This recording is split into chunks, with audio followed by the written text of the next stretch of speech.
Kita sekarang membahas keinginan pejabat yang lebih sayang kepada investor asing daripada rakyat Melayu Rempang.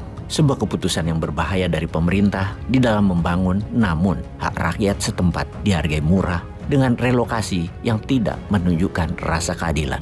Berstrategilah yang baik, wahai pemerintah. Kita bantu solusinya. Jangan main kasar dengan rakyat sendiri. Kita ke latar belakang sejarah dan letak geografi. Pulau Rempang adalah pulau kecil yang terletak di sebelah utara Pulau Batam. Pulau ini memiliki luas sekitar 2.600 hektar dan dihuni oleh 7.500-an jiwa. Mayoritas penduduk Pulau Rempang adalah orang Melayu. Konflik tanah di Pulau Rempang, Batam, Kepulauan Riau berkaitan dengan rencana penggusuran 16 desa setempat yang notabene telah dilengkapi dengan semua fasilitas umum seperti puskesmas, masjid, jalan raya, pelabuhan, angkutan umum, lapangan sepak bola, bola basket, voli, jaringan listrik, dan telepon termasuk 10 unit SD, 3 unit SMP, dan 1 unit SMA. Warga desa-desa tersebut akan dipindahkan ke tempat baru yang terletak di Pulau Galang, sekitar 10 km dari Pulau Rempang. Tempat tinggal baru tersebut akan dibangun oleh pemerintah Indonesia, di mana warga akan memiliki lahan untuk bertani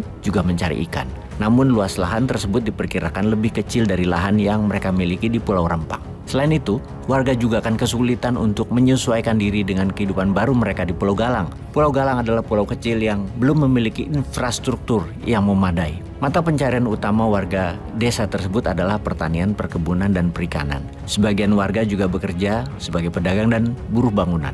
Penggusuran itu dilakukan demi pembangunan kawasan investasi terpadu Rempang Eco City. Rencana tersebut diprakarsai oleh Badan Pengusahaan Kawasan Perdagangan Bebas dan Pelabuhan Bebas Batam, BP Batam. Warga Pulau Rempang menolak rencana penggusuran tersebut karena mereka merasa bahwa tanah mereka adalah milik mereka secara turun-temurun dan mereka memiliki hak untuk tinggal di tanah tersebut. Mereka juga khawatir bahwa penggusuran tersebut akan membuat mereka kehilangan mata pencaharian dan tempat tinggal. Untuk diketahui, Pulau Rempang mulai dihuni jauh sebelum Republik Indonesia ini berdiri, yaitu sekitar abad ke-16. Ketika itu Rempang masih menjadi wilayah kekuasaan Sultan Johor. BP Batam mengklaim bahwa tanah di Pulau Rempang adalah milik negara dan bahwa mereka memiliki hak untuk menggunakannya untuk kepentingan pembangunan.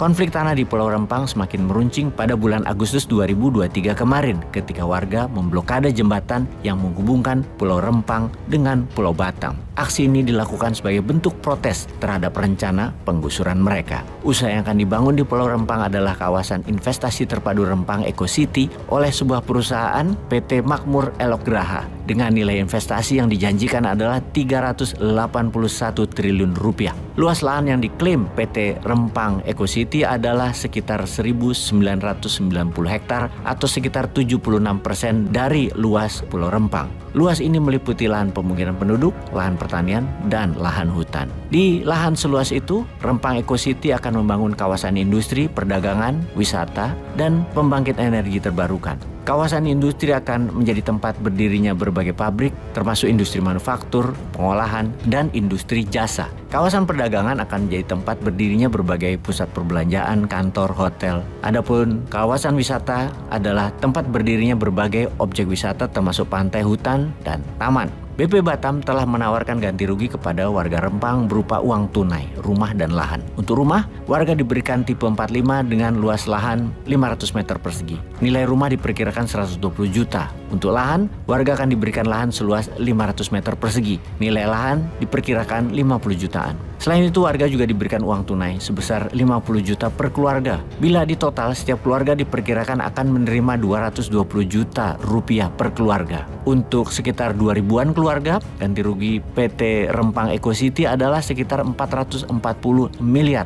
Namun, warga Rempang menolak ganti rugi tersebut. Mereka menuntut hampir 1 triliun alias hampir 2 kali lipat dari permohonan tersebut. Dengan melihat gambaran di atas, kita pasti terkejut betapa kecilnya kompensasi yang diberikan kepada ribuan orang yang terdampak. Apa artinya 1 triliun untuk berinvestasi bernilai 381 triliun? Bayarlah 1 triliun itu, murah kok. Nilainya bagi investor dan bagi pejabat pemerintah yang digaji rakyat itu murah.